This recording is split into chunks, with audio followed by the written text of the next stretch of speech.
ધર્મલાલ તગડીમાં અમારા ઉપધાન ચાલતા હતા અને ઉપધાન દરમિયાન એક આચાર્ય ભગવંત વિહાર કરતા કરતા નંદનવન તીર્થ તગડીમાં પધાર્યા. આચાર્ય ભગવંત બહુ વિદ્વાન હતા. એમની વાચના રાખવામાં આવી. વાચનાની શરૂઆતમાં એમને જે પ્રશ્ન પૂછ્યો હતો એ પ્રશ્ન પૂછીને હું આજના વ્યાખ્યાનની શરૂઆત કરીશ. જે ત્યાં ભાઈ બહેનો ઉપસ્થિત હતા આરાધકો, એમને આચાર્ય ભગવંતનો પ્રશ્ન હતો કે તમારા ઘરમાં 2 સફરજન આવ્યા છે. એક સફરજન ડાઘાવાળું છે, થોડુંક સડી ગયેલું છે, ડાઘાવાળું છે, અને એક સફરજન એકદમ ચોખ્ખું છે, કોરું છે.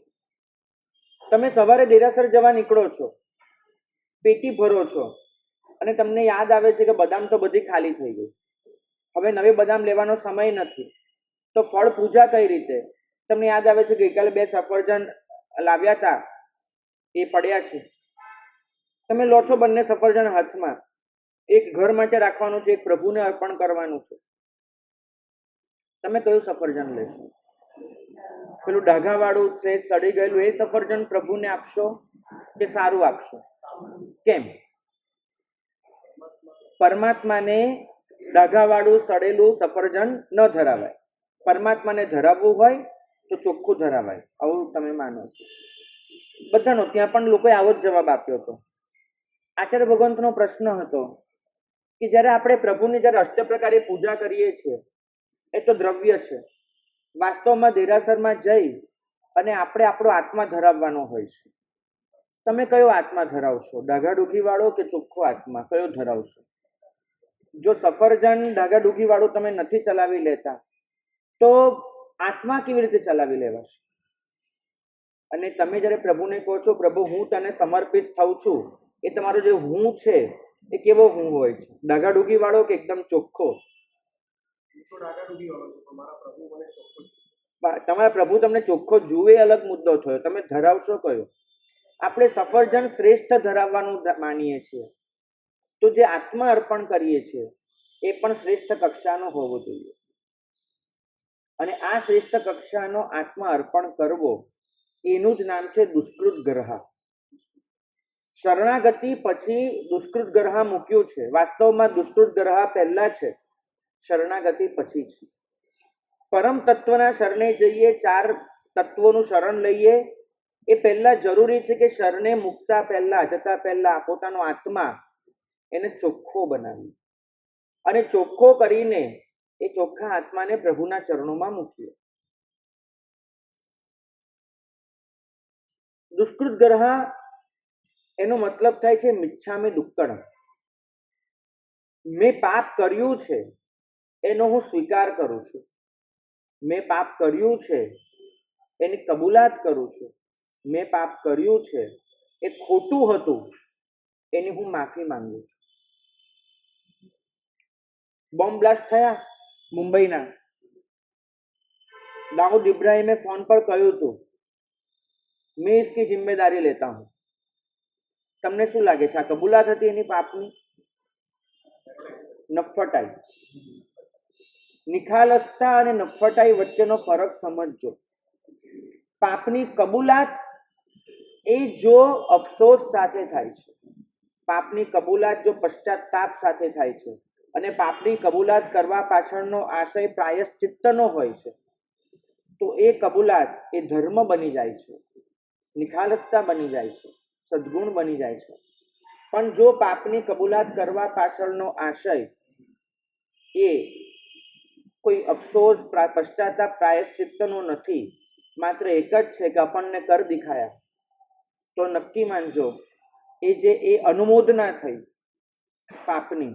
જેમ શ્રેણિકે કહ્યું કે જો એક બાણથી 2 ને વિંધી બતાડ્યા, આ પાપની કબૂલાત નથી, આ નફટાઈ છે, અને પરિણામે ઘોર કર્મ બંધ છે. આપણે ઘણી વખત પાપ કર્યાનું ગૌરવ અનુભવીએ છીએ. પાપ કર્યાનું ગૌરવ. મનમાં ને મનમાં કેટલાય વિચાર આવે છે, અરે કેવો છેતરેલ, એક કટ માર્યો 1.5 લાખ હાથમાં આવી ગયા. અને મનમાં કેટલી એની અનુમોદના કરીએ છીએ. બરાબર પોતાના આત્માને પૂછજો.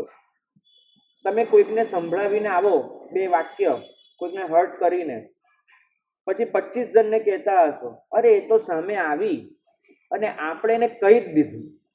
હું કોઈની સડાબારી રાખતી જ નથી, મોઢે મોઢ ચોપડી જ દેવાનું. આવી કેટલીય વખત આપણે આપણા પાપની પાછળ ઘોર અનુમોદના કરતા હોઈએ છીએ. પાપ એક વખત થાય છે, અનુમોદના વારંવાર થાય છે. એક લાફો મારીને પણ આપણે પૂરું નથી કરતા, મનમાં કેટલીય વખત વિચારીએ છીએ એ જ લાગનો હતો અને ઠોકી દીધું. આ જે છે પાછળની પાપની પરિણતિ, આ અનુમોદનાનો પરિણામ, દુષ્કૃત ગ્રહા આ પરિણામને ખતમ કરે છે. દુષ્કૃત ગ્રહા તમને સમજાવે છે કે અકરણ પરિણામ હોવું જોઈશે. અકરણ પરિણામ, એના સાથેની ગ્રહા, એના સાથેની નિંદા કરવાની છે. અકરણ પરિણામનો મતલબ થાય છે કે હવે પછી મારે પાપ નથી કરવું, એવા સંકલ્પ સાથેનું મિચ્છામી દુક્કડમ, કે હું એ પાપને રિપીટ નહીં કરું. નહીં તો પછી પેલા કુંભારનું મિચ્છામી દુક્કડમ થશે. મારા સાહેબને ઠોકતો જાય અને કહેતો જાય મિચ્છામી દુક્કડમ, એક લાફો માર્યો મિચ્છામી દુક્કડમ. કદાચ આપણું જે મિચ્છામી દુક્કડમ છે એ અકરણ પરિણામ વાળું નથી. તમારી અંદર એ પરિણતિ નથી જાગી કે મારે આ પાપ ફરીથી નથી કરવું. માત્ર કાં તો મૌખિક મિચ્છામી દુક્કડમ છે, કાં તો વિધિનું મિચ્છામી દુક્કડમ છે, કાં તો ડરનું મિચ્છામી દુક્કડમ છે કે મારે પાપ ભોગવવું ન પડે. પાપનો ડર નથી. મેં કીધું હતું, પાપથી જે અશાતા આવે ને એનો ડર છે. પાપનો ડર હોત તો પાપથી અટક્યા હોત, પણ પાપથી અશાતાનો ડર છે, માટે પાપ વારંવાર કરો છો.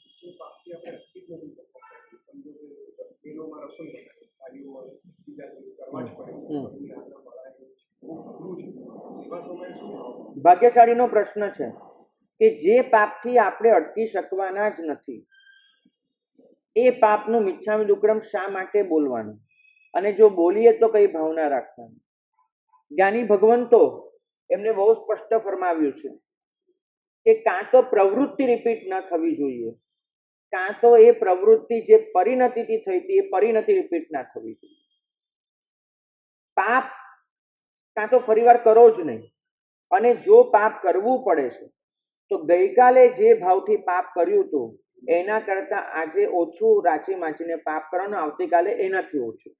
ટૂંકમાં કાં તો પ્રવૃત્તિને અટકાવો, કાં પ્રવૃત્તિ પાછળ જે પરિણતિ છે એ પરિણતિને અટકાવો. પ્રવૃત્તિનું પુનરાવર્તન માફ થઈ શકે છે, પરિણતિનું પુનરાવર્તન માફ નથી થતું. આપણે બધા જ કદાચ પાપને રિપીટ કરી દઈએ છીએ, પણ એની સાથે પરિણતિ ઓર વધારે ખતરનાક અને મલિન હોય છે. આપણને એ નથી થતું કે એ પરિણતિનો હું ઘાત કરું. નક્કી જ છે, ગૃહસ્થ છો, 24 કલાકમાં ક્યાંક ને ક્યાંક પંખાનો ઉપયોગ થઈ જતો હશે. બહુ ઓછા લોકો હશે કે જેના ઘરે પંખો નહીં હોય, બરાબર? હોય. સવાલ એ નથી કે તમે પંખો વાપરો, સવાલ એ છે કે પંખો વાપરતી વખતે દિલમાં જૈનાનો પરિણામ રાખો. રોજ એ જ વિચાર, પોતાના પાપને તોડતા જાઓ, હથોડા ઠોકતા જાઓ. જ્ઞાની ભગવંતો ફરમાવે છે કે નૌકારશીનું પચખાણ કરી નૌકારશી કરવા બેસો એનો વાંધો નથી, પણ નૌકારશી વાપરતા પહેલા પોતાના આત્માને એક સંદેશો તો આપો કે ભાગ્યશાળી, ઉપવાસ કરવાની તારી તાકાત છે તો પણ ભાણે બેસી ગયો છે. તું કરી શકે એમ છે ઉપવાસ, આજે ધારે તો ચોક્કસ તું પચખાણ લઈ શકે એમ છે, અને છતાંય તું ભાણે બેસી ગયો છે. આ એક તમારી અંદર જે કુણાશ છે ને એ તમને કદાચ બહુ આગળ મૂકી દેશે. અહીં તો પાપ કરતી વખતે વિચાર જ નથી હોતો. તરસ લાગી, ફ્રીજનું બહારનું ખોલ્યું, ફટાક કરતો બાટલો બહાર કાઢ્યો અને મોઢે માંડી દીધો. એ બહારનું ખોલો ત્યારે વિચાર કરજો કે માને ઠંડક મળે એના માટે અસંખ્ય જીવોએ ભયંકર ઠંડી સહન કરી છે, જન્મ મરણની પરંપરા વેઠી છે તમારા માટે. વિચાર આવે છે, ખાલી પૂછવું છે, વિચાર. ક્યારેક બહાર જવાનું થાય, કોઈ કોલ્ડ ડ્રિંક્સ, કોઈ વસ્તુ મોઢામાં મૂકવાની થાય, કોઈ અભક્ષ્ય પદાર્થ લેવાનો થાય, વિચાર ક્યાં છે? ઘરના એવા કેટલાય પાપો છે કે જે પાપોને તમે રોકી શકો એમ છો, અને છતાંય રોકતા નથી. મને ખરેખર સમજાવો કે ઘરની બારીઓ કે દરવાજાઓ ખોલબંધ કરો ત્યારે એક નજર કરી લેવામાં કેટલી વાર લાગે? કંઈ નહીં. અને છતાંય તમારા ઘરમાં કેટલીય જીવાતો, કેટલાય કરોળિયા અને ક્યારેક લાખ આવે તો ઘરોળી સુદ્ધા એ આવી રીતે ફાંકમાં આવીને મરી જતી હશે. કેમ? જે જૈના આપણે પાડી શકીએ એમ છીએ એ પણ પાડવી નથી. તો અકરણ નિયમનો મતલબ થાય છે કે હું જે કરી શકું એમ છું એ પણ જો હું ન કરું અને જે પાપ છોડી શકું એમ છું એ પણ જો ન છોડું તો કોઈ મતલબ નહીં. ભાગ્યશાળી હું એવા શ્રાવકોને ઓળખું છું જે શ્રાવક 16મા માળે ઘર લઈને રહે છે. એક શ્રાવક પણ રોજે એમને નીચે ઉતરવું હોય તો પહેલા શરૂઆત તો દાદરાથી જ કરશે. એક માળ ઓછામાં ઓછું દાદરાથી ઉતરે, પછી લિફ્ટમાં બેસે. મેં એમને પૂછ્યું, મેં તમે 16મા માળે લિફ્ટમાં બેસો કે 15મા માળે, ફરક શું પડે? મને કે મારે સાહેબ ક્યારે 15મો 14મો માળ બી થઈ જાય, પણ એક કે બે માળ હું પગેથી એટલે ઉતરું છું, પછી લિફ્ટનું બટન દબાવું છું કેમ કે મને યાદ રહે કે લિફ્ટ એ પાપ છે. હું એ પાપને યાદ કરવા માંગુ છું દાદરો ઉતરતી વખતે કે લિફ્ટ એ પાપ છે અને મારી શક્તિ એવી હોવી જોઈએ કે હું દાદરો જ વાપરું. નથી કરી શકતો તો જેટલું ઓછું પાપ થાય એટલું મારે પાપ ઓછું કરવું છે. માટે હું એક કે બે દાદરા ઉતરું છું, પછી લિફ્ટમાં બેસું છું. મને તમે કહેજો કે આવું તો તમે પણ કરી શકો કે નહીં? તમે કોઈકના બિલ્ડિંગમાં ગયા, પહેલો માળ ચડો, પછી બીજા માળથી લિફ્ટમાં બેસો, ભલે લિફ્ટ નીચેથી જ ઉપર આવવાની હોય. એક શ્રાવકને મેં જોયા હતા, કોઈ પણ દિવસ પોતાના ખિસ્સામાં એક નાનકડી આટલી માળા મૂકી રાખે. કોઈ પણ બિલ્ડિંગમાં જવાનું થાય અને જો બહુ ભાગદોડ ન હોય તો શાંતિથી ઊભા રહે, 2-3 જણ આવે ને લિફ્ટ ચાલુ કરે પછી અંદર સાથે જાય. મેં એમને કહ્યું કે મને કે મારા માટે સ્પેશિયલ પાપ ના થવું જોઈએ. આજે 4 જણ લિફ્ટમાં ગયા, પાપ વહેંચાયું તો ખરું, મારા માટે એટલી વીજળી ઓછી વપરાય, બધું થયું. હું એમ કહું છું કે તમારી પાસે સમય પણ હોય તો આવી રીતે પાપથી બચવાનો પરિણામ ખરો, એટલું ખાલી પૂછવું છે. પરિણામ નથી, બિલકુલ નથી. અહીં તો દરેક વસ્તુમાં રાચી માચીને જોડાઈ જ જવું છે. રાચી માચીને કેટલાય પાપ એવા છે, યાદ કરજો, કે જે પાપ તમે આજે ધારો ને તો આજે બચી શકો એમ છો. વડોદરામાં એક ઘર છે, એક ગૃહિણી સવારમાં ઉઠે અને આખા દિવસમાં જેટલું પાણી વાપરવાનું હોય બધું જ ગાળીને ડોલ ભરીને મૂકી દે. અને ઘરના બધા સભ્યોને એવી ટેવ પાડી છે કે કોઈએ પણ વોશ બેસિનમાં દાંતણ કરવા જાય કે હાથ ધોવા જાય ત્યારે નળ ચાલુ નહીં કરવાનું. બધાએ પેલી ડોલમાંથી ટમ્બલરથી પાણી લેવાનું અને એના દ્વારા બધું કરવાનું. તમે નક્કી માનજો, મને ગૃહિણીએ કીધું, મને કે 40% જેટલા પાણીની બચત થાય છે અમારે. કારણ કે તમે નળ ખોલો કેટલુંય પાણી એમને વહી જાય, બરાબર? તમે બ્રશ ધોવા માટે નળ ખોલો કેટલુંય પાણી તો બ્રશની અડક્યા વગર વહ્યું જાય, બરાબર? તો એને બદલે ટમ્બલરથી તમે કરો, નળથી 2 ટમ્બલર જશે, પેલામાં 1 ટમ્બલરમાં તમારા બધું દાંતણ થઈ જશે. ક્યાં પરિણામ છે? કરો, એક બ્રશ કરવા જાઓ તો તમે પાણી બચાવી શકો છો. આ અકરણ નિયમ છે. જીવનમાં શોધતા રહો કે હું પાપથી ક્યાં બચી શકું એમ છું. તમારે તમારું કોઈ સુખ છોડવાનું નથી, માત્ર વિવેક કેળવીને લાઈફસ્ટાઈલ બદલવાની છે. તમે નળ ખોલો એની બદલે એ નળની નીચે ટમ્બલર ધરી દો, ટમ્બલરમાં પાણી લો અને પછી એનાથી બ્રશ કરો, ફરક શું પડે? ફરક પડે જૈનાનો. એ જ રીતે તમે નાહવા બેસો, શ્રાવકની નાહવાની વિધિ લખી છે. ચલો કદાચ જમીનમાં પાણી ન જાય, શ્રાવક પહેલા એટલું કરે, આટલું પાણી લઈને શરીર આખું ભીનું કરી દો. ભીનું કરીને આખા શરીરે પોતે એક સાથે સાબુ ચોપડી દો અને એક સાથે સાબુ ચોપડી બધું ચોખ્ખું કરી અને પછી હાથથી પાણી લઈ અને ધીમે ધીમે ઘસીને પહેલા બધો સાબુ દૂર કરે અને પછી છેલ્લે ટમ્બલરથી પાણી લઈને નાખે. મેં એવા શ્રાવકને જોયા છે એકદમ ચોખ્ખા થઈને બહાર નીકળે, એકદમ ચોખ્ખા, માત્ર 4 ટમ્બલર પાણી વાપર્યું હોય એમાં આખા ચોખ્ખા થઈને બહાર નીકળે. તમે કરી શકો કે નહીં ખાલી પૂછવું છે, અને કરો છો કે નહીં એમ પૂછવું છે. કરી શકો એમાં હા છે, કરો છો કે નહીં એમાં શું જવાબ આપશો? બિલકુલ તમે કરો છો, બહુ સરસ. જે કરતા હોય એની અનુમોદના, ન કરતા હોય એ શોધજો. આ તો મેં થોડાક ઉદાહરણ આપ્યા. હું તો 13 વર્ષે ઘર છોડીને નીકળી ગયો એટલે મને ઘરની બહુ પરિસ્થિતિ ખબર નથી, અને અમારા વખતમાં અમુક સાધનો જ નહોતા ઘરના. આજે તમને પૂછવું છે કે તમને આવા કેટલાય સાધનો જડી જશે કે જે સાધનોમાં આરંભ સમારંભ ઘણો ઓછો, તમને એવી વિધિઓ જડી જશે કે જેમાં તમે સળ જીવનિકાની હત્યામાંથી ખૂબ બચી શકો. ધારશો તો અકરણ નિયમ એ તમે જીવનમાં ભરપૂર એપ્લાય કરી શકશો. નક્કી માનજો, અકરણ નિયમ. આપણે પ્રવૃત્તિ તો કદાચ નથી અટકાવી શકતા, પરિણતિને ચોક્કસ બદલી શકીએ. ધ્યાન એના પર આપો, અને ગમે ત્યારે એમ કહીને ન ઉભા રહી જાઓ કે અમે અજ્ઞાની છીએ. આ બધું જ પાપ તમને ખુદને સમજાય છે કે આનાથી અટકી શકાય એવું છે, અટકી શકાય એવું છે. ખાસ આ પાપની વાત નીકળી છે તો એક કહેવાનું કે તમારા ઘરનું પાણી એ જે રીતે વહ્યું જાય છે એમાં તમે નળની કોથળી લગાડો છો. આ કોથળી, માફ કરજો, તમારા વિશ્વાસને તોડી રહ્યો છે, પણ કોથળી વગરના નળમાં જેટલું પાપ છે એના કરતાં કોથળીવાળા નળમાં વધારે પાપ છે. આ નક્કી માનજો. નળ ખુલ્લો હોય એના કરતાં નળ પર કોથળી બાંધી હોય તો કદાચ પાપની માત્રા વધે છે, ઘટતી નથી. કેવી રીતે તમે સમજવાનો પ્રયત્ન કરો આખી વસ્તુને, તો તમને અકરણ નિયમ સમજાશે. એક ઉદાહરણના રૂપમાં આખી વસ્તુને જોજો. તમે નળ નીચે કોથળી બાંધી, પરિણામ એ આવ્યું કે હવે જે પાણી પસાર થશે એ ગળાઈને આવશે, પણ એની અંદર જે ત્રસ્ત જીવો છે એ ક્યાં ગયા? એ બધા કોથળીમાં રહી જશે.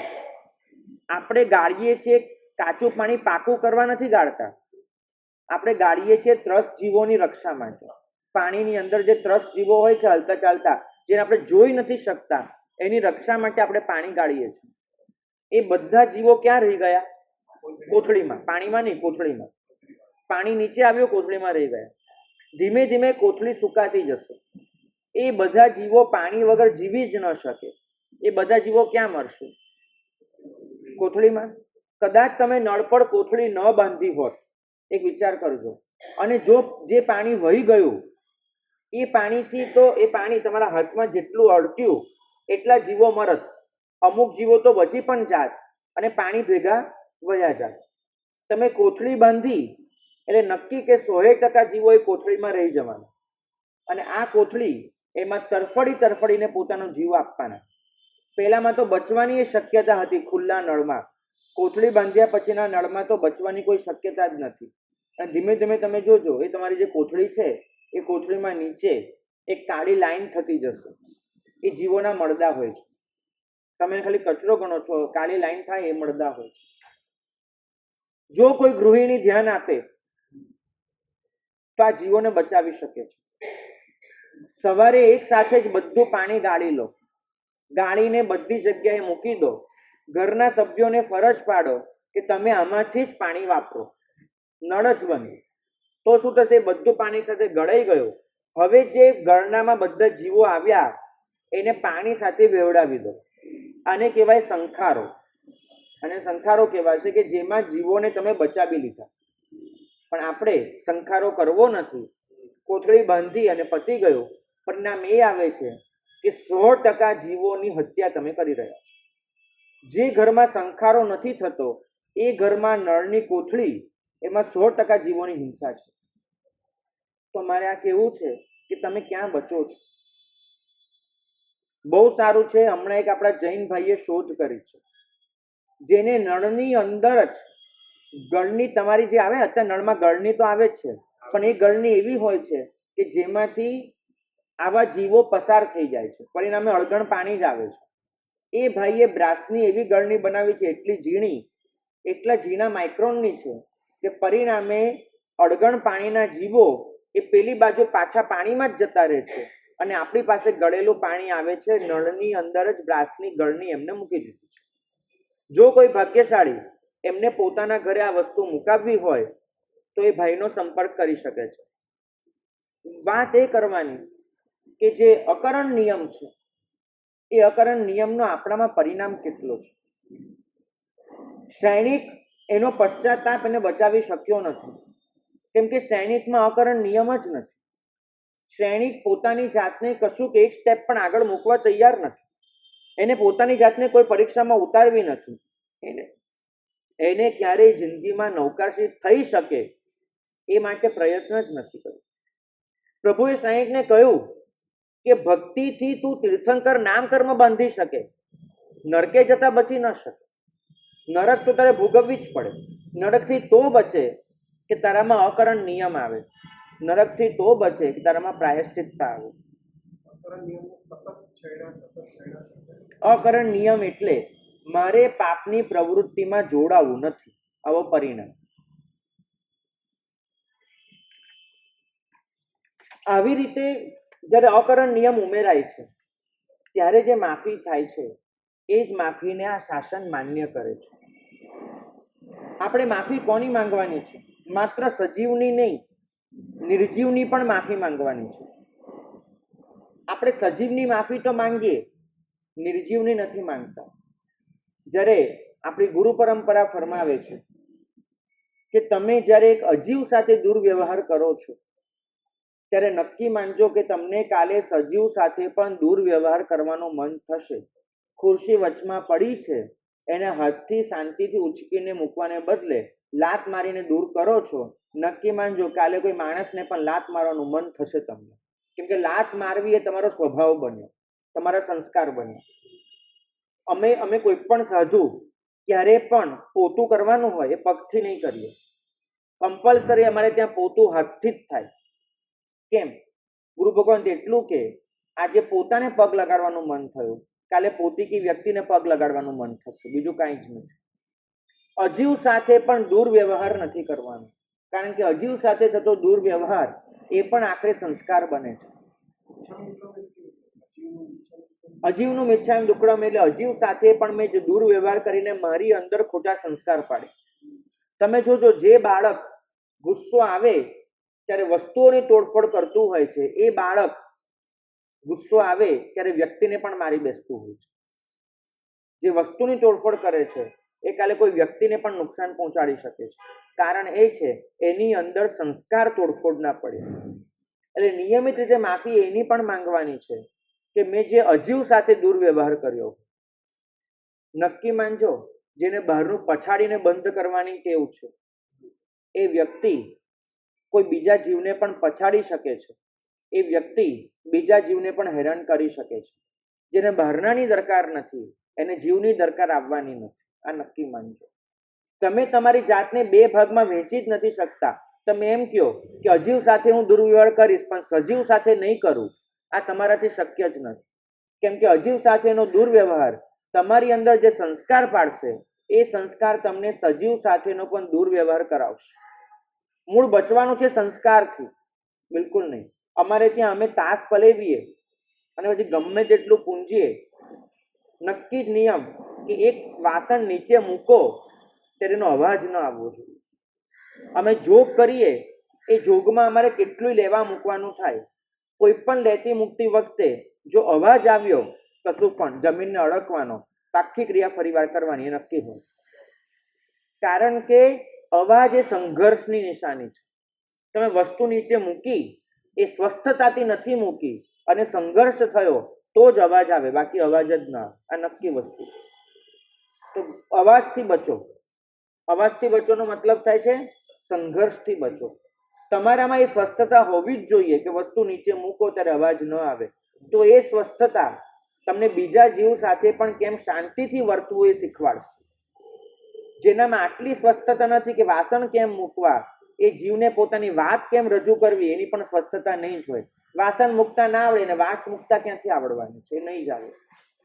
એટલે હરિભદ્રશ્રીમાં જ ફરમાવે છે કે જેટલું ધ્યાન સજીવ સાથેના વ્યવહારમાં રાખો છો એટલું જ ધ્યાન અજીવ સાથેના વ્યવહારમાં પણ રાખો, તો તમારી અંદરના સંસ્કારો બદલાશે. કારણ કે એક અજીવ સાથેનો દુર્વ્યવહાર એ કદાચ તમને એવા બેભાન બનાવી મૂકશે કે તમે સજીવ સાથેના દુર્વ્યવહાર સુધી જતા રહેશો. પ્રભુની એક એક ક્રિયા ઔચિત્યપૂર્વકની હોય, એક એક ક્રિયા.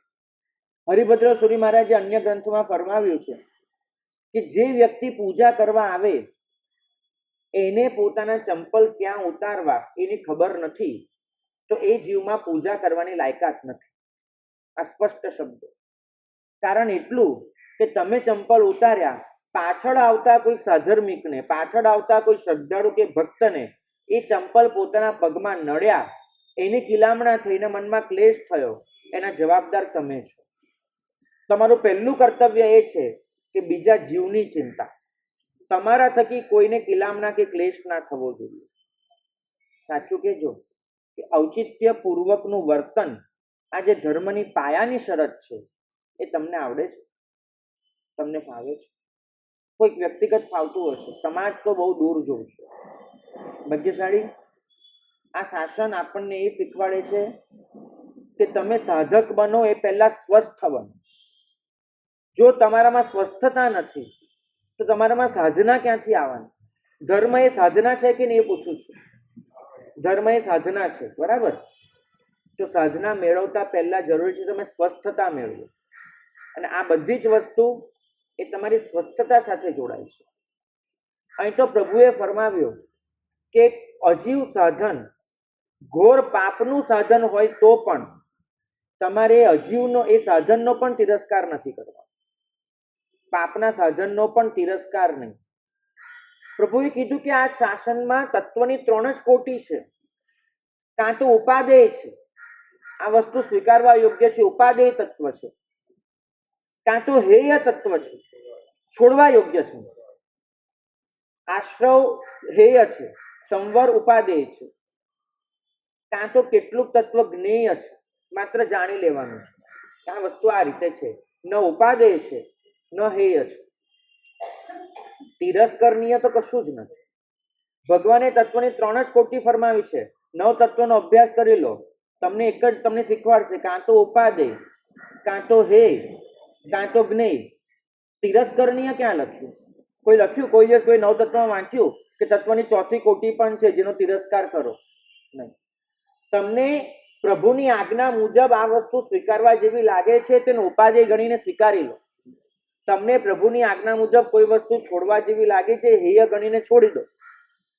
તમને કોઈ એનાથી દૂર થઈ જાઓ. તિરસ્કાર નહીં, ખાલી દૂર થઈ જાઓ. અને તમને કોઈ વસ્તુ લાગે છે આ જાણવા યોગ્ય છે, જાણી લીધી, મૂકી દો. તિરસ્કાર કોઈનો નહીં. અને આપણી અંદર કૂટી કૂટીને તિરસ્કાર પડ્યો છે, કૂટી કૂટી.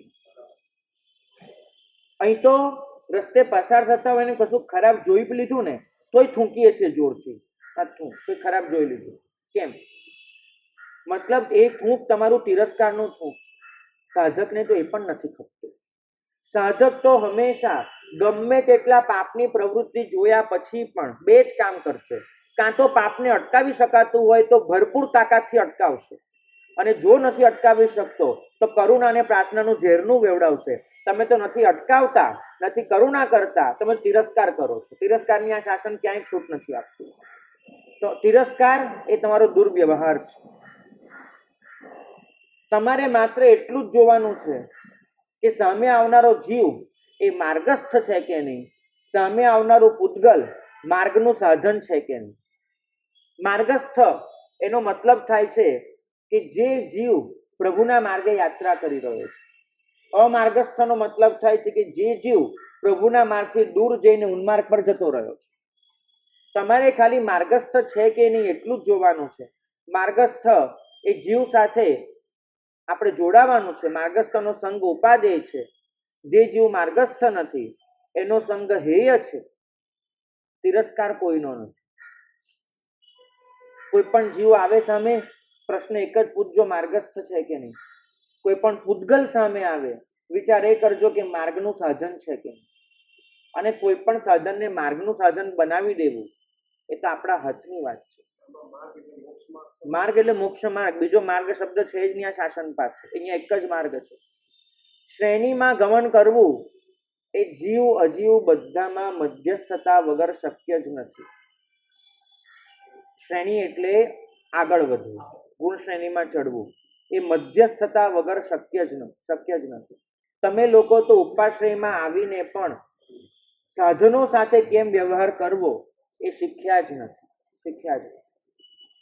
તમે અહીંથી નીકળો, પાછળ એટલું બધું અસ્તવ્યસ્ત પડેલું હોય છે કે અહીંયાથી જે આવે ને એને થાય કે જયનો અવાજ આ પ્રશ્ન થાય. સાચું કહું છું, તમે બધા વ્યાખ્યાનમાંથી જાઓ, આ જેટલી ખુરશીઓ દેખાય છે ને, આ બધી ખુરશીઓ આડી અવળી એ 12 વાગ્યા સુધી આમ પડી હશે, માણસ આવીને લે ત્યારે તમારી જવાબદારી. તમે આવો ત્યારે પણ ખુરશી મૂકવાની જવાબદારી માણસની, અને તમે જાઓ ત્યારે પણ ખુરશી મૂકવાની જવાબદારી માણસની. તો તમારી જવાબદારી શું છે? મને પૂછવું, તમારી કઈ જવાબદારી છે? વિચારવાનું એ છે કે આપણે અહીંથી જઈએ, પાછળ એક ડાઘો જડવો ન જોઈએ. શ્રાવકની શિસ્ત આ હોય, એને અજીવ સાથેનો વ્યવહાર આવડતો હોય. અહીં તો થાળી ધોઈને પીવાનું એટલે કીધું, માત્ર સમૂર્છન માટે નહીં. તમારી થાળી પણ એંઠવાડ ન બનવી જોઈએ. આ પ્રભુનો માર્ગ છે. તમારું એંઠું એ પણ આ સૃષ્ટિને મલિન ન કરે. તમે એટલું જ લો કે જે તમને તૃપ્ત કરી શકે છે, અને તમે એટલું જ લો કે જેની મલિનતા રાખ્યા વગર તમે ઊભા થઈ શકો. આ પ્રભુનો માર્ગ છે, અને એ માર્ગને આપણે કેટલો સમજ્યા? ખરેખર વિચાર કરજો, ખરેખર વિચાર.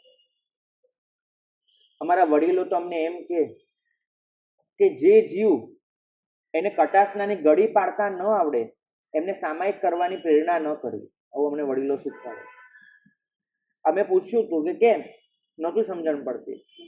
તો મારા ગુરુ ભગવંતે મને કહ્યું, મને કે એ જીવ એ જ્યારે થેલીની અંદર કટાસનું મૂકે, ચરોડો મૂકે, ત્યારે જો ડૂચા વાળે તો સમજવું કે ધર્મના ઉપકરણનું બહુમાન નથી એને. હું જ્યારે ડૂચા વાળી અને બધું ખોસી દઉં તો સમજવું જાણે હું બહાર જવાનું છે ને બેગ પેક કરતો હોઉં, ગમે તેમ નાખવું બધું.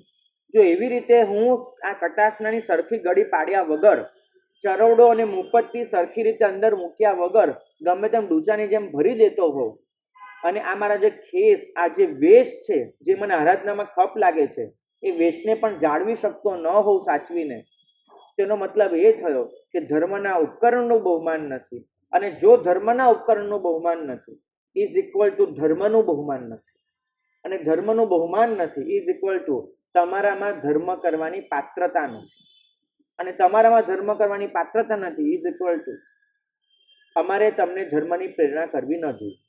આ ચોખ્ખી વાત. સાચું કહેજો, આ ધર્મ કેટલી સૂક્ષ્મ ગતિએ ચાલે છે, સૂક્ષ્મ સ્તરે ચાલે છે, અને તમે આ ધર્મને ક્યાં પહોંચાડી દીધો છે. બરાબર વિચાર કરજો. જીવ અને અજીવ બંનેની મધ્યસ્થતા વગર આ સાધના માર્ગમાં આગળ વધવું શક્ય જ નથી, શક્ય જ નહીં. કારણ કે અજીવ સાથેનો વ્યવહાર એ પણ તમારી તુચ્છતા દેખાડે છે, તુચ્છતા, બીજું કાંઈ જ નહીં. શ્રાવક એને ક્યાંય અણગમો ન હોય, શ્રાવક એને ક્યાંય ઘૃણા ન હોય, શ્રાવકને ક્યાંય જુગુપ્સા ન હોય, શ્રાવકને ક્યાંય તિરસ્કાર ન હોય. તિરસ્કાર હોય કે ઘૃણા, અણગમો હોય કે જુગુપ્સા, એ તમારી અંદરના દ્વેષની નિશાની છે. તમારી અંદર મલિનતા પડી છે, અને આ મલિનતા એ તમારા આત્માને જીવ સાથે પણ મલિન વ્યવહાર કરવા પ્રેરી શકે છે. હરિભદ્ર સુરી મહારાજે ફરમાવ્યું છે કે માફી માંગો ત્યારે જીવ અજીવ બંનેની માંગજો. પ્રશ્ન પૂછાયો કે અજીવને કોઈ સંવેદના જ નથી, અમે એની સાથે ગમે તે કરીએ, શું ફરક પડે છે? હું આ ખુરશીને પછાડીને તોડી નાખું, શું ફરક પડે છે? કદાચ 700 રૂપિયાની ખુરશી હશે, સંઘમાં 700 રૂપિયા જમા કરાવી દઈશ, ફરક શું પડે છે? હરિભદ્ર સુરી મહારાજે કીધું કે સંવેદના એનામાં નથી, તારામાં તો છે ને. ફરક તને પડશે, ખુરશીને નહીં પડે. કેમ કે ખુરશીને જ્યારે તું તોડે છે ત્યારે વાસ્તવમાં તારા આત્માની શાંતિને તોડે છે, એટલું નક્કી માનજે. એ ખુરશીને ફેંકે છે ત્યારે નક્કી માનજે કે તારી રત્નત્રયને તું ફેંકી રહ્યો છે. એ ખુરશીને જ્યારે પગથી હડસેલે છે ત્યારે નક્કી માનજે કે તારી ગુણ સંપદાને તું પગ હડસેલી રહ્યો છે. તો સંવેદના વસ્તુમાં નથી, સંવેદના આપણી અંદર છે. માટે એ સંવેદના બિલકુલ ન ખોરવાય એ રીતે જ આપણું વર્તન હોવું જોઈએ, એ રીતે જ.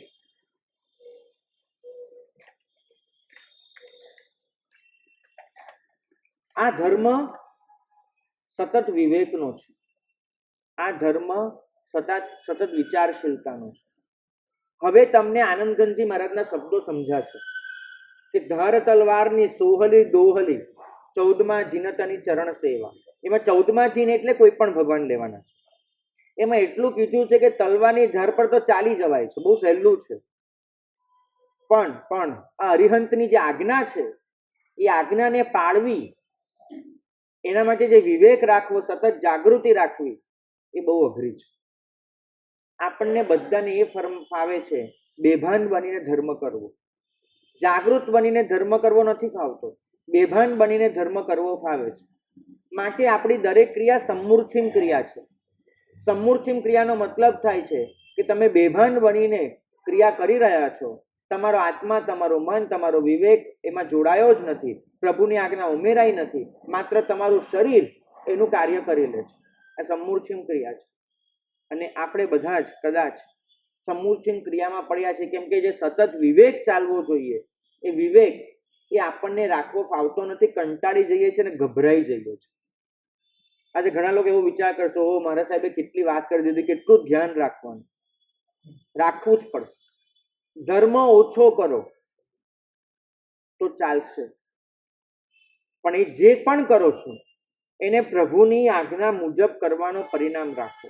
પરિણામ આપણા દેરાસરો એમાં તો જે વ્યસ્તતા છે, જે આકળ વિકળતા છે, એના મૂળમાં એક જ વસ્તુ છે કે દેરાસરે આવનારો જીવ એને પ્રભુની આજ્ઞા સાથે કોઈ નિસ્બત નથી, પ્રભુની પ્રતિમા સાથે નિસ્બત છે.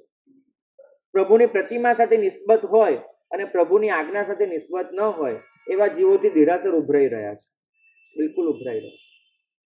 કેમ? સમજવાનો પ્રયત્ન કરો કે પ્રભુની આજ્ઞા શું છે.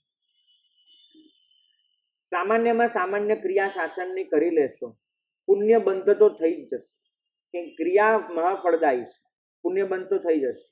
પણ એ પુણ્ય જ્યારે ઉદયમાં આવશે ત્યારે અવિવેક લાવશે, કેમ કે પુણ્ય બાંધતી વખતે વિવેક નહીં થતો. એક અભવ્યનો જીવ ઘણો ધર્મ કરે છે, દરેક વખતે એની વૃદ્ધિ સિદ્ધિ જોઈએ છે માટે જ ધર્મ કરે છે, એવું પણ નથી હોતું. અભવ્યનો જીવ ઘણો ધર્મ તો લજ્જાનો કરે છે કે સમાજ શું કહેશે માટે મારે આ ધર્મ કરી લેવો છે. તો સમાજનો ડર, લોક લાજ એ અભવ્ય પાસે ઘણો ધર્મ કરાવે છે. એટલું જ નહીં, અભવ્યને થાય છે કે મારા સ્વજનો આ બધો ધર્મ કરે છે, મારા મિત્રો આ બધો ધર્મ કરે છે, તો મારે કરવો જોઈએ, માટે પણ અભવ્યનો જીવ ધર્મ કરવા જાય છે. પણ અભવ્યનો જીવ ક્યારે પણ આત્મા માટે ધર્મ નથી કરતો. એની પાસે એક સેકન્ડની મહેનત એ નથી હોતી કે આત્માને ચોખ્ખો કરવો છે. તમે બધા જ ખાસ ધ્યાન રાખજો કે આત્માને ચોખ્ખો કરવો છે એ પરિણામ કેટલો છે. ખાસ તપાસ કરજો પોતાના આત્માની. અને જેટલી આપણે પોતાના પાપની ગરહા કરીએ એટલું જ જરૂરી છે કે પોતાના સારા કામની અનુમોદના કરવી, પોતાના કે પરના બંનેના. એને કહેવામાં આવે છે સુકૃત અનુમોદના. જેમ દુષ્કૃત ગરહા છે એમ સુકૃત અનુમોદના છે. અનુમોદના અભિમાન વગરની હોવી જોઈએ અને એના માટે જરૂરી છે કે અનુમોદના કરતી વખતે પોતાની જાતને નિમિત્ત ભાવે જુઓ. આ બહુ જરૂરી છે કે દેવગુરુની કૃપાએ મને નિમિત્ત બનાવ્યો, સંયોગોની એવી અનુકૂળતા થઈ, વડીલોની એવી આશીષ મળી, ગુરુ ભગવંતની એવી કરુણા થઈ, પરમાત્મા એની કૃપા એવી વરસી કે હું આ સુકૃત કરી શક્યો. તો સુકૃતની અનુમોદના પ્રગાઢપણે કરજો, પણ એ અનુમોદના કરતી વખતે અભિમાનનો છાંટો પણ ન આવી જાય એનું બરાબર ધ્યાન રાખજો. અનુમોદનાથી શું થાય છે? તો સામર્થ્ય મળે છે, કેમ કે આપણો ઉત્સાહ વધતો જાય છે એટલે સામર્થ્ય મળે છે. બીજી બાજુ વીર્યાંતરાય તૂટે છે. તમે જેટલી અનુમોદના કરો પછી એ પોતાના સુકૃતોની હોય કે પરના સુકૃતોની, તમારો વીર્યાંતરાય તૂટે છે અને એ કામ કરવાનું તમને પણ મન થાય છે એટલું નહીં, સંયોગોની અનુકૂળતા થાય છે, અનુમોદના પ્રાપ્તિ સુધી લઈ જાય છે. આપણી ભયંકર તકલીફ એ છે કે કોઈ જીવની અનુમોદના કરવાની વાત આવે ત્યારે આપણને એ જીવનો ભૂતકાળ યાદ આવી જાય છે. બહુ પ્રામાણિકતાથી કહું છું કે કોઈકની નબળી વાત આપણે જાણેલી હોય, એ જીવની જ્યારે સબળી વાત ધ્યાનમાં આવે ત્યારે એની અનુમોદના કરવાને બદલે પેલી નબળી વાત આપણા મનનો કબજો જમાવી લે છે. થાય છે કે નહીં? ખાસ ઉદાહરણ આપું, આ બેન માટે સાંભળેલું છે કે આ બેન છે એ ખૂબ ક્રોધી છે, એવું સાંભળેલું છે. ક્યારેક આપણે એમનો ક્રોધ જોયેલો પણ છે, બધું જ જોયેલું છે. આજે આપણી પાસે સમાચાર આવ્યા કે બેન ઉપદાન કરવા ગયા છે ને માળ પહેરવાના છે. શી ખબર આ જ કર્યું હશે, આખું ઉપદાન બધા જોડે કચકચ ને લમણા ઝીકચ કરી હશે, બીજું તો શું કર્યું હોય. આપણે જાણીએ છીએ કેવો ક્રોધી સ્વભાવ છે. ઉપદાનની અનુમોદના એક ઠેકાણે રહી જાય અને પહેલા સાંભળેલી કે જોયેલી જાણેલી નબળી વાત એ આપણા મનનો કબજો જમાવી દે છે.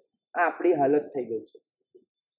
અનુમોદના કરતી વખતે પણ શુદ્ધ અનુમોદનાનો પરિણામ નથી હોતો. અત્યારનું જીવન છે ને એટલું આમ કંગાલ થઈ ગયું છે. માણસ કોઈની આગળ અફસોસ કરવા જાય ને, ખરખરો કરવા, ત્યારે પણ અંદરથી રાજીપો અનુભવતો હોય છે, બેટા તું આ જ લાગનો હતો.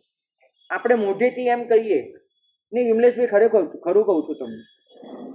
માણસ કહેવા જાય, ઓહો આવું થયું, કંઈ પણ હોય અમને કહેજે, અમે બેઠા છીએ. અડધી રાત્રે કહી દેવાનું, આમ તેમ બધું કહેશે.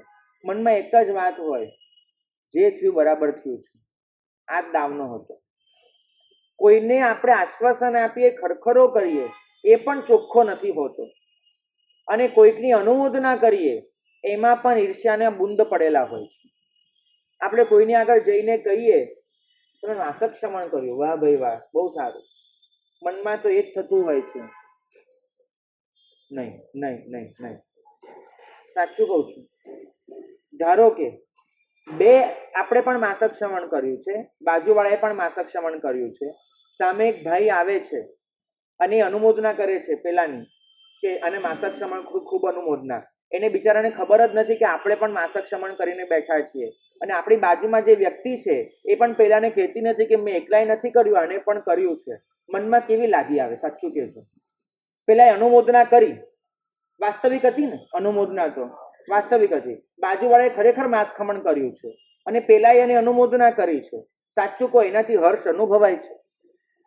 મનમાં તો એક જ થાય કે આને એટલું પણ ભાન નહીં પડતું હોય કે મેં પણ કર્યું છે. અને ચલો એને ન ખબર પડે, આ તો કહી શકે ને કે મેં માસખમણ કર્યું છે. આપણે દરેક કાર્ય કરીએ પછી એની નોંધ લેવાય એવો આપણો ભરપૂર પરિણામ હોય છે. મારી નોંધ લેવાવી જોઈએ, એ નોંધ વગર મને નહીં ચાલે.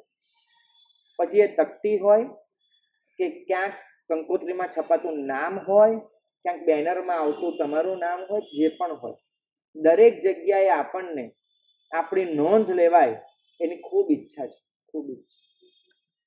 તમે જોઈ આવો, જૈન ધર્મમાં જેટલું છે ને એવું તમને બીજા ધર્મમાં નહીં મળે, નહીં મળે. હું તો થોડીક મસ્જિદોમાં ગયેલો છું. મેં તો હજુ સુધી કોઈ મસ્જિદમાં આમ તકતીઓ નથી વાંચી કે ફલાણા હાજી અહમદ એને આખી લાભ લીધો છે, એવી તકતીઓ મસ્જિદમાં મેં તો નથી વાંચી. અક્ષરધામમાં જઈ આવ્યો છું. આટલું મોટું અક્ષરધામ, એમાં એક જણની તમને તકતી નહીં મળે.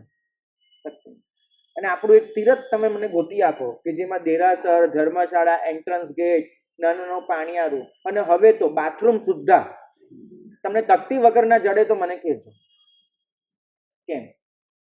મારી નોંધ લેવાય એ વસ્તુ મગજમાંથી જતી જ નથી, ખરેખર નથી થતી. મારે નિરભિમાન બનીને સમર્પિત થઈ જવું છે અને સમર્પણ કરી દેવું છે. આ ભાવના જ નથી બચી. સમર્પણ નથી, સોદો છે તમારા નસીબમાં. અને પછી આપણે તકતીના પણ બહુ સારા વિધાનો શોધી લીધા છે. ભવિષ્યની પેઢી એને અનુમોદનાનો લાભ મળે, આવું એક આપણું હોય છે. અમારા મા બાપનું નામ આવે, એ બીજો એક હોય છે. ત્રીજું એક મનમાં હોય છે કે આપણી તકતી વાંચીને કદાચ કોઈને પ્રેરણા મળે કે આ ભાઈએ પણ કર્યું, આપણે પણ કરીએ. કેટલું સારું સારું. જો આ જ કારણ હોય તો મને કોઈ જ વાંધો નથી. પ્રશ્ન એ છે કે પોતાની જાતને તપાસજો કે ઝીણામાં ઝીણી એ વસ્તુ નથી પડે કે મારે કોઈ નોંધ લે, એ વસ્તુ નથી પડે ને આજની પેઢી કે ભવિષ્યની પેઢી નહીં. જો એ વસ્તુ હોય તમાથી પાછા હટી જજો. અનુમોદના સ્વ એ કરવાનો પરિણામ છે. અનુમોદના પોતે પોતાના સુકૃતોની કરવાની છે, કોઈની પાસે કરાવવાની નથી. ફરક સમજજો. અને ધારો કે આપણે કંઈક સારું કર્યું, એની નોંધ નથી લેવાતી, કોઈ એની દરકાર નથી કરતું. ઉપરવાળાએ જોઈ લીધું છે. અમને ખબર છે કે કોઈક એવું સંઘમાં કોઈ કાર્ય હોય, એમાં 6 સ્વયંસેવકોએ બહુ સારી રીતે કર્યું હોય અને ભૂલમાં નામ 5ના આવ્યા, ખાસી બબાલ થતી જોયેલી છે. કેમ? એનું કારણ એક જ છે, જે કર્યું તું એ પ્રભુ સમર્પણનું હતું એવી ભાવના નથી. જે કર્યું તું એ શાસનના ચરણે નોછાવરી હતી, આપણને એ ફાવતું નથી. ભાગ્યશાળી અભિમાન વગરની અનુમોદના બહુ દુર્લભ પદાર્થ છે. આપણે તો પોતાની અનુમોદના કરવા બેસીએ, ક્યાંક ને ક્યાંક અભિમાન આવી જાય છે કે આપણે આ કર્યું. બે વચ્ચેનો વિવેક જાળવજો. અભિમાનમાં કર્તૃત્વ ભાવ હોય છે કે મેં કર્યું. અનુમોદનામાં નિમિત્ત ભાવ હોય છે કે દેવગુરુની કૃપાથી મારા દ્વારા થઈ શક્યું. પેલામાં હોય છે મેં લાભ લીધો, ઓલામાં હોય છે મને લાભ મળ્યો. ફરક સમજજો. મેં લાભ લીધો એ તમારો પરિણામ છે કે મને લાભ મળ્યો એ પરિણામ છે, આ નક્કી કરજો. અનુમોદના કરવાની ઘટના એ ખંખેરી નાખવાની ઘટના છે. અમારે ત્યાં પેલી આવતી હતી હાતિમતાઈની 7 કથા, કોઈ જે સાંભળી છે? એવું આવતું તો ભણવામાં. હાતિમતાઈ એની 7 કથા આવતી, વાંચી હશે. એમાં પહેલી કથા ખબર છે? પહેલી કથામાં હાતિમતાઈએ એક વાક્યનો અર્થ શોધી કાઢવાનો હોય છે, જે જીવનમાં ખરેખર ચાલતો હોય. અને વાક્ય આવું હોય છે, નેકી કર ઓર દરિયા મેં ડાલ. આવું વાક્ય આવે છે, નેકી કર ઓર દરિયા મેં ડાલ. હાતિમતાઈને સમજાતું જ નથી કે આનો અર્થ શું થાય, અને પછી એને સમજાય છે કે નેકી કર દરિયા મેં ડાલ. મને બહુ મોટા થયા પછી અર્થ સમજાયો. નેકી કર એ તો સમજાયું, દરિયો કયો?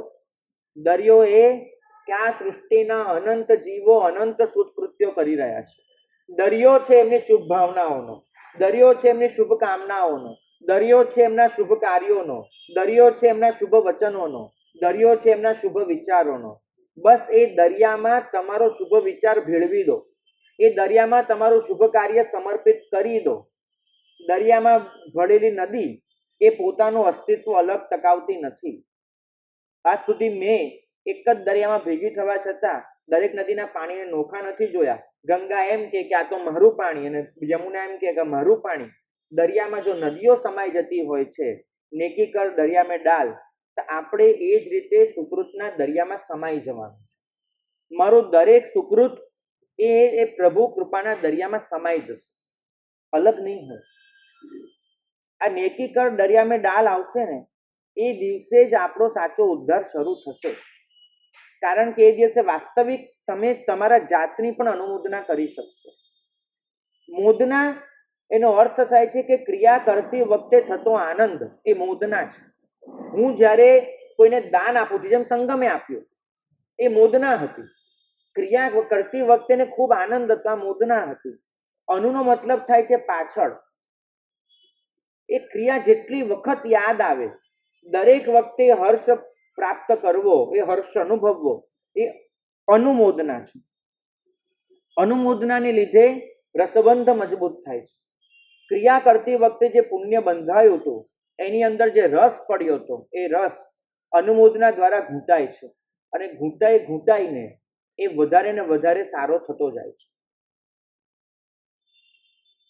એક તરફ આપણી અનુમોદના અત્યંત મલિન કક્ષાની થઈ ગઈ છે. મલિન કક્ષાની. દયા કાકા 3 દીકરા છે, કમાઈને આવે અને તમને કે આટલું કમાયો, તો અંદરથી આનંદ થાય છે કે નથી થતો? ખાલી પૂછવું છે. આનંદ તો થાય છે ને. એને અનુમોદના કહેવાય કે ન કહેવાય? આનંદ એ અનુમોદના થઈ કે નહીં? પાપની અનુમોદના. એનાથી કર્મ બંધ થાય કે કર્મ નિર્જરા થાય? બંધ થાય. અત્યારે એટલું કમાઈ લીધું છે ને કે હવેની જિંદગી નીકળી જાય, તો અનુમોદના કે નહીં કરો છો? પણ કેમ કરો છો એમ પૂછું છું. પૂછવાનું એ છે, જિંદગીમાં એટલો પૈસો ડાયા કાકા તમારી પાસે છે, કે તમે હવેની જિંદગી કશું કમાયા વગર શાંતિથી નીકળી શકે, બરાબર, છતાંય દીકરા કમાઈને આવે એની અનુમોદના શેની થાય છે? પાપનો પક્ષપાત પડ્યો છે. હું એ સમજાવું છું તમને. પાપની જરૂરિયાત ન હોવા છતાં પણ જે અનુમોદના થાય એને કહેવામાં આવશે પાપનો પક્ષપાત. આ અનર્થ દંડ છે. આપણે ભોગવવાનું હોત અને જે અનુમોદના કરીને પાપ બંધત એ તો અર્થદંડ થયો. ભોગવ્યું અને થયું. દીકરો કમાય એનો 1 રૂપિયો આપણને ખપ લાગવાનો નથી, કેમ કે આપણે જ આપણા ખપ જોગું ક્યારનું કમાઈ લીધું છે. આપણે ઉપરથી આપણું એમને આપીએ છીએ, એમની પાસે દેતા તો છે જ નહીં. અને છતાં પણ એ દીકરો કમાઈને આવે ને આમ અંદરથી ગલગલિયા થાય, હા હા આટલું થઈ ગયું. આ એનો મતલબ જ છે કે અનર્થ દંડમાં ભયંકર રીતે સપડાઈ ગયા છે, ભયંકર રીતે. વગર લેવા દેવાના પાપની અનુમોદના આપણી અંદર એટલી કૂટીને ભરી દીધી છે, કૂટીને, કે એમાંથી બચી શકાય એ મગજમાં જ નથી આવતું. પાપનો પક્ષપાત થઈ ગયો છે. પાપની પરિણતિ હોય ત્યાં સુધી તો સમજાય છે, આ તો એનાથી પણ ભયંકર વાત કે પાપનો પક્ષપાત છે. મારે લેવા હોય કે ન હોય, એની સાથે કોઈ નિસ્બત હોય કે ન હોય, બસ મારી અનુમોદના ત્યાં પહોંચી જશે. આ બહેનોને પૂછવું છે. બહેનો નિખાલસ સાથે જવાબ આપજો. હમણાં પેલા અનંત અને રાધિકાના લગ્ન થઈ, એના સમાચાર કેટલા વાંચીને વાંચતા હતા, ખાસ મને કહે છે. એના લગ્નમાં શું શું થયું એના સમાચાર કેટલા જોતા હતા. તમને લગ્નમાં આમંત્રણ આવ્યું હતું? બાજુમાં જ છે પણ આમંત્રણ આવ્યું હતું? પૂછું છું. નહોતું આવ્યું? તમારામાંથી કોઈને જવાનું હતું? નહોતું જવાનું. અને છતાં પણ આવા સમાચારો તમારી અંદર પાપના પક્ષપાતને જ જન્માવશે, એને વધારશે, એની આગ સળગાવશે. બીજું કાંઈ જ નથી થવાનું, કાંઈ જ નહીં. નકામા સમાચારોથી બચો, નકામી અનુમોદનાથી બચો. અહીં તો ટીવી ચાલુ કરશો ને અને જે ન્યૂઝ ચેનલ્સ આવશે, મગજમાં વગર લેવા દેવાનો કચરો ઠલવીને જશે, કચરો. ઘરમાં આવતું ન્યૂઝપેપર એ ખાલી ન્યૂઝ કાગળ નથી આવતો, દુનિયાભરની પરેશાની દરવાજા નીચે સરકીને તમારા ઘરમાં બેસી જાય છે. દુનિયાભરની નેગેટિવિટી, દુનિયાભરની પરેશાનીઓ એ તમારા ઘરમાં ઘૂસી જાય છે. બીજું કાંઈ જ નથી. મગજની અંદર આવી રીતે પાપના પક્ષપાતને સ્થાન આપવું કે ન આપવું નક્કી તમારે કરવાનું. ભાગ્યશાળી ચંચળતા આના લીધે જ વધી રહી છે, બીજું કોઈ જ કારણ નથી, કોઈ જ કારણ નથી. નક્કી કરો. 1 મહિનામાં નવું વર્ષ આવે છે, કદાચ હવે તો 1 મહિનો પૂરો નથી. નક્કી કરો હવે જીવનને એવું બનાવી દેવું છે કે પાપનો પક્ષપાત તૂટે. નકામી કોઈ વાતમાં મારો રસ જ ન હોય, કોઈ રસ નહીં. તમે યાદ કરજો, રાજકથા, ભક્ત કથા, દેશ કથા ને સ્ત્રી કથા. રાજકથાનો મતલબ થાય છે રાજકારણ. ભક્ત કથાનો મતલબ થાય છે તમામ મોજ શોખની વસ્તુ અને સંપત્તિ. સ્ત્રી કથાનો મતલબ થાય છે કોને શું પહેર્યું, ઓઢ્યું, સ્ત્રી પુરુષના વ્યવહારો. અને દેશ કથાનો મતલબ થાય છે ક્યાં શું બને છે ને ક્યાં શું બન્યું, આ બધી વાતો. આ 4 વસ્તુ જીવનમાં કેટલા પ્રમાણમાં છે શોધજો. વગર લેવા દેવાની આ 4 વસ્તુ તમારી શક્તિ ખાઈ જાય છે, તમારો સમય ખાઈ જાય છે, તમારા સંબંધો દાવ પર લાગે છે, તમારી શાંતિ ઝોકાઈ જાય છે, તમારી સ્વસ્થતા ખોરવાઈ જાય છે, તમારું આરોગ્ય પણ આ ટેન્શનમાં બગડે છે. અને આફ્ટર ઓલ બધું જ જિંદગીની મજા લૂંટાઈ જાય છે, જિંદગીનો આનંદ સમાપ્ત થઈ જાય છે. જેટલું જાણશો એટલું ઉકળશો, જેટલું જાણશો એટલું ઈર્ષ્યા, નિંદા, ક્રોધ, અભિમાન, માયા, પ્રપંચ, કૂળ, કપટ, લોભ, પરિગ્રહ આમાં સપડાતા જશે. બીજું કાંઈ જ નથી. જંગલની વચ્ચે ઝૂંપડીમાં રહેનારો મનુષ્ય સુખી હોય છે કારણ કે એ કોઈની સાથે સરખામણીમાં ઉતરતો નથી. આપણે હતા ગુફામાં, આદિ માનવ, આપણા બાપ દાદા પેલું આટલું એક ઝાડની છાલ પહેરીને જીવી લેતા હતા. 2 ટાઈમ ખાવાનું મળ્યું, પીવાનું પાણી મળ્યું, એ નિરાતે ઘોર્યા, વાત પૂરી થઈ ગઈ. અને તમે જુઓ કેટલું લઈને બેઠા, છતાંય સરખામણીનું જે તૂત અને ભૂત છે એ તમારી શાંતિ, આનંદ બધાને ખોરવે છે. તો અનુમોદના એ સરખામણી નથી, અનુમોદના માત્ર સ્વીકાર છે કે દેવગુરુની કૃપાથી મારા જીવનમાં નિમિત્ત બનીને મને આ સુકૃત્યનો લાભ મળ્યો. તો અનુમોદનાનો પરિણામ એને કેમ ઉજળો બનાવવો એ વિશે કેટલીક હકીકત આવતીકાલે સાંભળીશું. અગ્રે અધિકાર વર્તે.